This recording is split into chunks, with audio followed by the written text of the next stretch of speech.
Hello শিক্ষার্থীরা, আমরা এখন অনুশীলনী 6-এর ক্ষয়ের হিসাব করো ভাগের 4 নম্বর অঙ্কটা করব। দেখো অঙ্কটা উঠিয়েছি।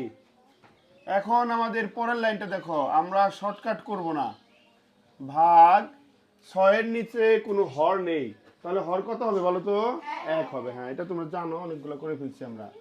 6-এর 1 আমরা জানি যে আমরা ভগ্নাংশের ভাগ করতে পারি না, এই জন্য ভাগের পরিবর্তে কি চিহ্ন দিব? গুণ দিব। এবং ওই পাশেরটা কি করতে হয়? বিপরীত লিখতে হয়, ঠিক না? মানে উল্টিয়ে দিই, আমরা সহজ ভাষায় যেটা বলি 6 নিচে 1 উপরে, এই পাশে 9 ছিল না? হ্যাঁ। এখন দেখো কাটাকাটি করা যায় কিনা, এটা হলো আমাদের মূল, ঠিক না? 6 আর 9 রে লঘিষ্ঠকরণ করা যায়? এর আগেও কেটেছিলাম আমরা। 3 দিয়ে কাটা যায়। 3 দা কাটলে কত হয় বলো? 3 দুগুণে 6, 3 তিনে 9। হ্যাঁ, তাহলে উপরে কত রইলো বলো? উপরে কত রইলো?